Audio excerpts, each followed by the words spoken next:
नमस्कार। सरस्वती भंडार YouTube channel पर आपका स्वागत है। आज हम बात करेंगे जो हमारी अध्याय चल रही थी 12.2 उसके कुछ क्वेश्चन थे, उनमें जो क्वेश्चन नंबर 8 है उसके बारे में बात करते हैं हम। तो उसने क्या कहा है कि AB और CD वृत्त की दो जीवाएँ हैं। मतलब क्या दिया हुआ है हमें ये दिया हुआ है कि AB और CD वृत्त की दो जीवाएँ हैं। तो ये जैसे मान लो आपके पास ये एक वृत्त है, ठीक है। ये जैसे मान लो ये आपके पास एक वृत्त है, ठीक है। ये इसका केंद्र है O। अब इसकी जीवा एक की लंबाई तो है 10 सेंटीमीटर और दूसरे की लंबाई क्या है 24। इसका मतलब है कि एक जीवा तो छोटी होगी और एक जीवा क्या होगी, बड़ी होगी। तो मैंने ये जीवा तो मान ली छोटी और ये वाली जीवा मैंने मान ली बड़ी। तो इसको तो मैं नाम दे देता हूँ AB, ठीक है, और इसको मैं नाम दे देता हूँ CD। ये दो जीवा हमारे पास AB और CD, ठीक है। अब वो कहता है कि हमें इसने दिया AB की लंबाई 10 सेंटीमीटर, तो AB बराबर में 10 सेंटीमीटर। और ये जो BC दे रखी है, इस BC की लंबाई हमें CD की लंबाई हमें दे रखी है 24 सेंटीमीटर। तो जो CD है उसकी लंबाई है 24 सेंटीमीटर। अब उसने कहा कि AB और CD दोनों क्या है, समांतर भी है। इसका मतलब ये इसके क्या है, बिल्कुल समांतर है। और AB और CD के बीच की दूरी, तो इससे मैंने इस बिंदु इस जीवा CD पे ऊपर लंब डाला, ठीक है, और इसी से इसके ऊपर भी लंब डाला और इनको मैं नाम दे देता हूँ P और इसको मैंने नाम दे दिया Q। और ये जो PQ है इनके बीच की दूरी कितनी है, 17 सेंटीमीटर इनके बीच की दूरी है। तो वो कहता है कि वृत्त की त्रिज्या ज्ञात करो। तो मैंने मान लिया, मानना वृत्त की त्रिज्या R है। तो मैंने क्या मानना कि वृत्त की त्रिज्या R है। ये मैंने मान लिया कि वृत्त की त्रिज्या R है। तो O को क्या करो, O को A और C से मिला दो। तो O को A से और C से मिलाया तो आप देखो ये दूरी कितनी होगी R, ये भी कितनी होगी R। अब आप बताओ, ये आपको मैंने पर में बताई है कि वृत्त के केंद्र से जीवा पर डाले गए लंब की लंबाई क्या डालेगा। ये जो लंब है ये जीवा को दो बराबर भागों में बांटता है। तो मैं ये कह सकता हूँ कि ये AP जो लंबाई है, तो हम ये लिखेंगे कि OP लंबवत है AB के, और इधर ये OQ जो है ये लंबवत है CD के। ये क्या है, परस्पर लंबवत है। तो हम ये कह सकते हैं कि ये जो AP लंबाई है और ये जो BP लंबाई है, ये दोनों क्या होगी, बराबर होगी। और बराबर किसके होगी, AB के हाफ के बराबर होगी, AB/2। अब AB की लंबाई कितनी है 10, तो AP BP बराबर में आ जाएगा 10/2। तो ये लंबाई हो जाएगी 5। तो ये हमारे पास कितनी आ गई, 5 लंबाई आ गई, ठीक है ना। इसी प्रकार हम ये कह सकते हैं कि ये जो CQ है और ये जो QD है ये दोनों भी बराबर होगी। और बराबर किसके होगी, इस पूरी CD के हाफ के बराबर। और CD की लंबाई कितनी दी हुई है, CD की लंबाई दी हुई है 24, और 24 में हाफ का भाग लगेगा तो ये कितनी आ जाएगी 12 सेंटीमीटर। इसका मतलब ये हमें कितनी दे दी, 12 सेंटीमीटर, ठीक है। अब हम क्या कर रहे थे, इन जितने भी सवाल के इनमें हम पाइथागोरस प्रमेय लगा रहे थे। तो इसमें भी हम पाइथागोरस प्रमेय लगाएंगे, इसमें भी पाइथागोरस प्रमेय लगाएंगे। अब ये जो P से लेकर Q की ये जो लंबाई दी हुई है ना, ये हमें दी हुई है 17। तो अब मैं क्या करता हूँ, इसको समझने के लिए इस दूरी को मैं मान लेता हूँ X। ये X माननी है तो ये शेष कितनी बच जाएगी, तो ये बच जाएगी 17 में से X क्या करो, घटा दो, ठीक है। तो मैंने मान ली कि मानना OQ जो दूरी है वो OQ दूरी मैंने मानी X सेंटीमीटर, ठीक है। तो ये जो OP दूरी है ये कितनी हो जाएगी, तो ये OP दूरी हो जाएगी 17 - X सेंटीमीटर। क्योंकि टोटल लंबाई थी 17, तो ये हो जाएगी 17 - X। अब दोनों त्रिभुजों में पाइथागोरस प्रमेय लगा दो। तो त्रिभुज OQC में हम कौन सी प्रमेय लगा रहे हैं, पाइथागोरस प्रमेय से। तो इसमें पाइथागोरस प्रमेय क्या लगेगी, तो 90 के सामने वाली ये भुजा क्या होती है, कर्ण, ये वाली भुजा होती है आधार, और ये वाली भुजा क्या होती है, लंब, ठीक है। तो इसमें प्रमेय लग जाएगी OC का स्क्वायर बराबर में OQ का स्क्वायर, ये OQ का स्क्वायर प्लस QC का स्क्वायर। अब इसमें प्रमेय लगा दो। तो देखो OC का मान कितना R, तो ये हो जाएगा R का स्क्वायर ओ क्यू का मान है एक्स, तो ये हो जाएगा एक्स का स्क्वायर। क्यू सी का मान है 12, तो 12 का स्क्वायर। ठीक है, तो ये 12 का स्क्वायर, तो ये मैंने मान रख दिए ये सारे। ठीक है, ओ सी का स्क्वायर बराबर में ओ क्यू का स्क्वायर प्लस क्यू सी का स्क्वायर। ओ सी का मान है, ये था आर, तो आर का स्क्वायर बराबर में ओ क्यू का मान है एक्स, तो एक्स का स्क्वायर प्लस ये था सी क्यू का मान है 12 का स्क्वायर। ठीक है, अब इसको हम सरल करते हैं आगे। देखो, तो आर स्क्वायर बराबर में आ गया एक्स स्क्वायर प्लस यहाँ पर क्या है 12 का स्क्वायर दिया हुआ है ना, ये कितना है 12 का स्क्वायर, और 12 को 12 की घात 2 करेंगे तो ये कितना हो जाएगा, 12 को 12 से गुणा करेंगे तो 144, तो ये हो जाएगा 144। ठीक है, अब इसको सरल करते हैं। देखो हम क्या चीज़ आती है, इसको दे देना आप समीकरण नंबर 1। अब ये वाला त्रिभुज ले लो, तो त्रिभुज OPA में इसमें भी हमें कौन सी थ्योरम लगानी है, पाइथागोरस प्रमेय से। तो इसके अंदर भी पाइथागोरस प्रमेय लगा दो, तो पाइथागोरस प्रमेय से तो देखो क्या आएगा, ये हो जाएगी कर्ण, 90 के सामने वाली भुजा होगी कर्ण, तो OA का स्क्वायर बराबर में आधार हो जाएगा AP का स्क्वायर प्लस लंब हो जाएगा OP का स्क्वायर। ठीक है, अब इसमें मान रख दो OA का मान कितना है R, तो R स्क्वायर, AP का मान है 5, ये वाला मान 5 का स्क्वायर, और ये हो जाएगा 17 माइनस x का स्क्वायर। ठीक है, सरल कर दो, R स्क्वायर 5 को 5 से गुणा करोगे तो 25, यहाँ पे फॉर्मूला बन गया हमारे पास a माइनस बी की घात 2 का। क्या फॉर्मूला होता है, a स्क्वायर, ठीक है, minus 2ab plus B square, ये होता है। तो ये क्या आएगा, a स्क्वायर माइनस 2, a का मान है 17, b का मान है x प्लस बी का स्क्वायर। सरल कर लो इसको, R स्क्वायर बराबर में 25। ठीक है, यहाँ 17 की घात 2 है, 17 को 17 से गुणा करनी है, तो देखो कितना आएगा, 7 को 7 से गुणा करेंगे 49, 7 और 4 11, ये हो जाएगा 7 1 9 8 2, कितना आ जाएगा 289। 17 को 2 से गुणा करेंगे तो ये हो जाएगा 34x प्लस एक्स स्क्वायर। इसे दे देना आप समीकरण नंबर 2।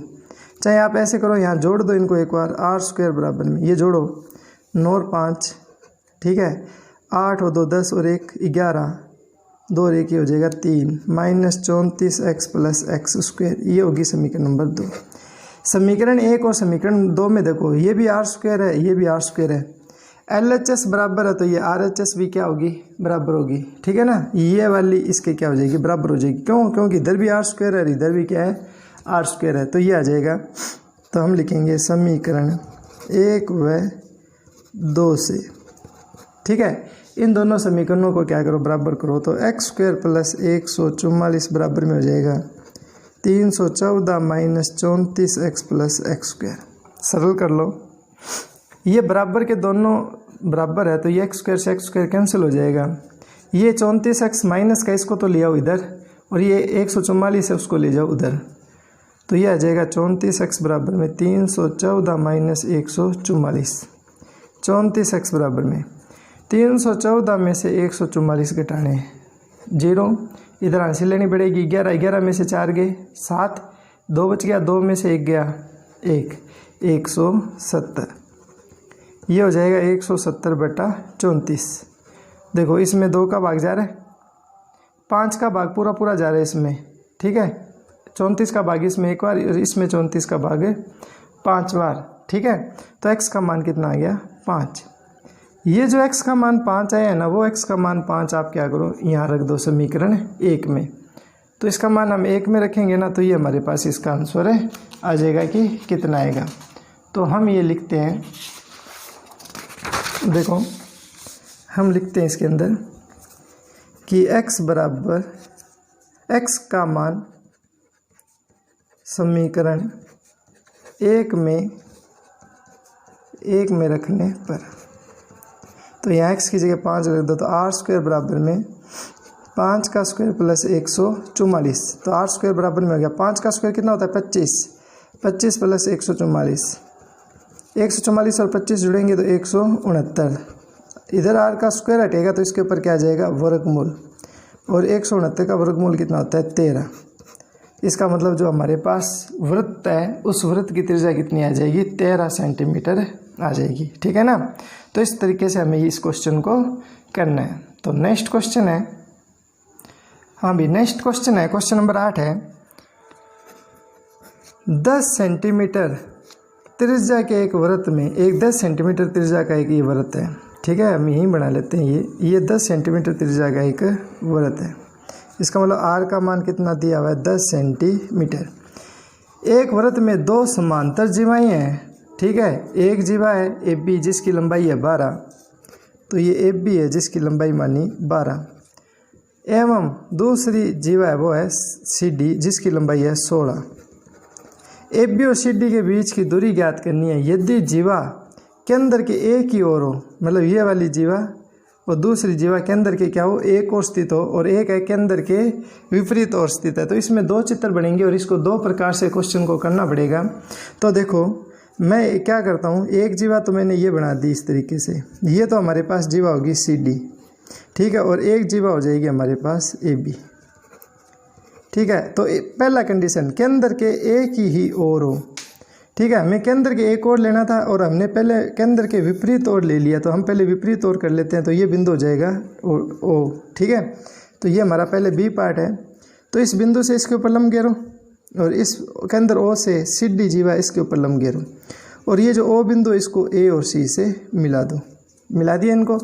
तो देखो ये त्रिज्या हो जाएगी 10, ए बी की लंबाई कितनी है 12। तो आपको पता है कि केंद्र से जीवा पर डाला गया ये लंब है, जीवा को दो बराबर भागों में बांटता है, तो ये टोटल है 12, तो ये कितनी बच जाएगी 6। और ये सी डी है हमारे पास 16, तो ये कितनी बच जाएगी 8। तो हम ये लिखेंगे कि ओ से जीवा ए बी व सी डी पर लंब, ये पी मान लेते हैं, ये क्यू मान लेते हैं, तो ओ पी व ओ क्यू डाला। तब हम ले सकते हैं ना, तो ये ए पी और ये पी बी, ये दोनों बराबर होगी, और किसके बराबर होगी, ए बी के हाफ के बराबर होगी। तो हम सीधा ही लिख देते हैं ए बी बटा 2। तो हम ये लिख सकते हैं A P P B, A B का मान कितना है 12, 12 बटा 2, 12 में 2 का भाग जाएगा, तो ये कितना आ जाएगा 6। इधर ही इसमें लिख देते हैं कि सी क्यू और क्यू डी, इनकी लंबाई बराबर होगी, बराबर किसके होगी, सी डी के हाफ के बराबर होगी, तो सी डी बटा 2 इसका आधे के बराबर होगी। तो सी क्यू क्यू डी, ये पूरी लंबाई है 16, 16 बटा 2, और 16 में 2 का भाग लगेगा, तो इसका मान कितना आ जाएगा 8। इसका मतलब ये लंबाई हमारे पास कितनी आ गई, 8 आ गई है। ठीक है, ये वाली लंबाई आ गई 8। और ये वाली त्रिज्या में 10 10 दी हुई थी है ना, तो हम ये दूरी और ये वाली दूरी निकाल लेते हैं, क्योंकि हमें क्या करनी है, ए बी और सी डी जो समांतर जीवा इनके बीच की ये दूरी निकालनी है। तो ये वाली दूरी निकालनी है हमें ओ क्यू और ओ पी, तो इसमें दोनों में पाइथागोरस प्रमेय लगानी है। तो त्रिभुज ओ सी क्यू में हमें पाइथागोरस प्रमेय लगानी है, पाइथागोरस प्रमेय से। तो इनमें पाइथागोरस प्रमेय लगा दो, देखो क्या आएगा, ये कोण 90 डिग्री है, तो इसके सामने वाली भुजा हो जाएगी कर्ण, तो 80 का स्क्वायर ये हो जाएगा। इनमें से आधार और लंब किसी को भी मान लेना, तो ओ क्यू का स्क्वायर और ये आ जाएगा सी क्यू का स्क्वायर। ठीक है, तो ओ सी का मान देखो कितना है, ओ सी का मान है 10, तो 10 का स्क्वायर, ओ क्यू का मान हमें निकालना है, और सी क्यू का मान कितना है 8, यहाँ हो जाएगा 8। ठीक है, तो इसको सरल कर लो आप, 10 की घात 2 का मान होता है 100, ओ क्यू का स्क्वायर, 8 की घात 2 का मान कितना होता है 64। अब इस 64 को आप क्या करो, इधर ले आओ, तो 64 को आप इधर लाओगे तो देखो क्या चीज़ आएगी आपके पास, ओ क्यू का स्क्वायर बराबर में हो जाएगा 100, ये प्लस का 64 पक्षांतरण के द्वारा उधर जाएगा, तो ये हो जाएगा माइनस का 64, और घटाओगे तो कितना आ जाएगा 36। ओ क्यू के ऊपर घात स्क्वायर हटाओगे तो ये आ जाएगा वर्गमूल 36, और 36 का वर्गमूल कितना होता है 6। तो ये वाली दूरी हमारे पास आ गई 6। अब इसमें भी पाइथागोरस प्रमेय लगा दो आप। तो त्रिभुज ए पी ओ में ये वाली 90 डिग्री के कोण के सामने वाली ये भुजा हो गई कर्ण, तो ओ ए का स्क्वायर, ये ए पी का स्क्वायर प्लस ओ पी का स्क्वायर, ठीक है। ओ ए का स्क्वायर कितना है 10, तो 10 का स्क्वायर, ए पी का मान है 6, 6 का स्क्वायर, ओ पी हमें निकालना है तो ओ पी का स्क्वायर। 10 का स्क्वायर कितना होता है 100, 6 का स्क्वायर होता है 36 प्लस ओ पी का स्क्वायर। ये 36 इधर ले आओ तो 100, ये 36 इधर आएगा तो माइनस का 36 बराबर में हो जाएगा ओ पी का स्क्वायर। ओ पी का स्क्वायर बराबर में 100 में से 36 घटाओगे तो ये कितना आ जाएगा 64, तो ओ पी स्क्वायर हटाओगे तो इसके ऊपर आ जाएगा वर्गमूल, तो ओ पी का मान आ जाएगा 8। तो ये वाली दूरी कितनी आ गई आपके पास 8। अब हमें क्या करनी थी, इनके बीच की दूरी निकालनी थी, है ना। तो जीवा ए बी व सी डी के बीच की दूरी, तो बीच की दूरी ओ पी तो है, सॉरी पी क्यू है, बीच की दूरी पी क्यू, और पी क्यू को हम क्या लिख सकते हैं, पी क्यू को हम लिख सकते हैं O Q plus O P, तो हम लिख सकते हैं O P plus O Q. O P का मान है 8 और ओ क्यू का मान कितना है 6, और 8 और 6 जोड़ेंगे तो इनके बीच की दूरी कितनी आ जाएगी 14 सेंटीमीटर। ये इनकी बीच की दूरी आ जाएगी 14 सेंटीमीटर। अब इसी के अंदर हमारा ये क्वेश्चन था कि इसी को हम देखते हैं, देखो यहाँ पर कि जब केंद्र के क्या हो ए की ओर हो, तो जैसे मान लो ये वृत्त है हमारे पास, ठीक है, और ये इसका केंद्र है ओ, ये वाली है ए बी और ये वाली जीवा हमारे पास सी डी। तो इस बार हमें लंब घेरना इनके बीच में, तो ये क्या हो जाएगी पी हो जाएगी, ये हमारे पास हो जाएगी क्यू, ठीक है। ओ को सी से मिलाएंगे और ओ को ए से मिलाएंगे, ये लो जी मिला दिया। अब हम क्या करेंगे कि जब दोनों में पाइथागोरस प्रमेय निकालेंगे लगाएंगे तो ये ओ पी दूरी आ जाएगी, ओ क्यू दूरी आ जाएगी। तो देखो यहाँ पर हमारे पास ओ पी दूरी कितनी आएगी, हमारे पास यहाँ पर ओ पी दूरी जो अभी निकाली है ना ओ पी, वो सेम ही दूरी हो जाएगी। देखो ये वाली लंबाई कितनी थी, ये वाली लंबाई थी हमारे पास 16, तो ये वाली लंबाई भी 16 ही है, तो ये वाली भुजा 8 होगी, ये वाली 10 है ही हमारे पास त्रिज्या, वृत्त की त्रिज्या, तो ये वाली दूरी ओपी के बराबर ही आएगी, तो ये आ जाएगी हमारे पास 8, ठीक है ना। ये कितनी आ जाएगी 8 सेंटीमीटर। और ये वाली हमारे पास थी 12, तो 12 का हाफ कितना हो जाएगा 6। जब इसमें पाइथागोरस प्रमेय लगाएंगे हम, इसके अंदर त्रिभुज ओ ए क्यू के अंदर पाइथागोरस प्रमेय लगाएंगे तो ये ओ क्यू दूरी है ना वो आ जाएगी हमारे पास 6 सेंटीमीटर, ठीक है ना। तो नहीं सॉरी, ये ओ क्यू जो दूरी है ना ये तो आएगी हमारे पास 8 सेंटीमीटर, और ये हमारे पास जो ओ पी दूरी है ना ये हमारे पास आ जाएगी 6 सेंटीमीटर, ठीक है, क्योंकि ये ज़्यादा दूरी होगी ना तो बड़े वाली भुजा ज़्यादा आएगी। अब हमें क्या करना है, इनके बीच की दूरी निकालनी है इन दोनों जीवा की। तो जीवा ए बी व सी डी के बीच की दूरी, तो इनके बीच की दूरी देखो ओ क्यू में से आप घटाओगे ओ पी। अब देखो ओ क्यू दूरी कितनी थी 8 और ओ पी दूरी कितनी है 6, और 8 में से 6 घटेंगे तो इनके बीच की दूरी कितनी आ जाएगी 2 सेंटीमीटर, इनके बीच की दूरी आ जाएगी, ठीक है ना। इस तरीके से इस क्वेश्चन को करना है। नेक्स्ट क्वेश्चन है, अब इसका नेक्स्ट क्वेश्चन है क्वेश्चन नंबर 9। एक चतुर्भुज दिया हुआ है, उसमें ए बी सी डी, एक चतुर्भुज ए बी सी डी के शीर्ष, तो जैसे मान लो ये हमारे पास एक चतुर्भुज है, ठीक है, इस चतुर्भुज के जो ये एक वृत्त है और इस वृत्त के अंदर एक चतुर्भुज है इस तरीके से, और इस चतुर्भुज के जो शीर्ष है ना वृत्त पर इस प्रकार स्थित है। ये जो चारों शीर्ष है, ये शीर्ष बिंदु एक वृत्त की परिधि पर क्या है स्थित है। ए बी बराबर है सी डी, तो ये ए बी और ये हम ले लेते हैं सी डी। तो वो कहता है कि ए बी और सी डी क्या है बराबर है, तो वो कहता है तो सिद्ध कीजिए कि ये जो एस सी है और ये जो बी डी है ये भी आपस में क्या है बराबर है। ये हमें सिद्ध करना है। तो देखो इसके अंदर हमें दो बातें हैं कि दिया हुआ क्या है, तो हमें दिया हुआ है कि चतुर्भुज ABCD के शीर्ष वृत्त की परिधि पर स्थित है। ठीक है, एक बात तो हमें ये दी हुई है। एक हमें ये दिया हुआ है कि AB और CD क्या है, बराबर है। एक ये बात दी हुई है AB और CD बराबर है, ये है समीकरण नंबर 1।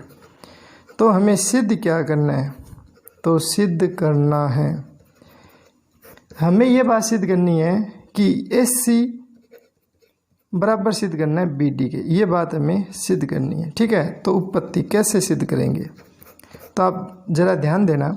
समीकरण 1 में देखो आप, समीकरण 1 से हमें ये दिया हुआ है कि AB और CD क्या है, बराबर है। मतलब ये वाली इसके क्या बराबर है। यदि ये जीवा इस जीवा के बराबर है तो इस जीवा के द्वारा बनाए गए ये चाप और इस जीवा के द्वारा बनाए गए ये चाप भी क्या होगा, बराबर होगा ना। तो हम ये कह सकते हैं कि चाप AB और चाप CD, ये चाप, ये दोनों भी क्या होंगे, बराबर होंगे। अब इन दोनों में क्या करो, देखो आप इन दोनों के अंदर है ना ये AD जो है ना पोर्शन, ये जोड़ दो दोनों के अंदर। ठीक है, तो दोनों तरफ चाप AD जोड़ने पर ये क्या करो, आप दोनों तरफ जोड़ दो। तो देखो क्या चीज़ आ जाएगी, तो देखो ये आ जाएगा AB चाप AD चाप, इधर है CD और इधर ये जुड़ जाएगा AD, मतलब दोनों तरफ ये AD जुड़ जाएगा। ठीक है, अब देखो AB प्लस AD, ये AB चाप है और प्लस ये AD चाप है, और इस पूरे को हम BD चाप नहीं लिख सकते क्या, तो इस पूरे को हम लिख सकते हैं BD चाप। और ये है हमारे पास CD और ये हमारे पास है AD, देखो ये है CD, फिर है AD, इस पूरे को चाप को लिख सकते हैं AC। इसका मतलब ये हुआ कि ये जो पूरा BD चाप है ये पूरा AC चाप के क्या है, बराबर है। अब चाप बराबर है तो उसके संगत ये जो जीवा होती है वो भी क्या होगी, बराबर होगी। तो हम ये कह सकते हैं कि ये जो जीवा BD है, ठीक है, ये जीवा जो है वो जीवा AC के क्या है, बराबर है। और इसी बात को हम लिख सकते हैं कि AC बराबर में BD। ये लो, यही बात हमें क्या करनी थी, सिद्ध करनी थी। तो बहुत ही सिंपल सा क्वेश्चन है और इसके 2 सवाल अभी भी शेष हैं। तो यदि आपको ये वीडियो पसंद आ रही है तो आप इसको ज़्यादा से ज़्यादा शेयर करें। धन्यवाद।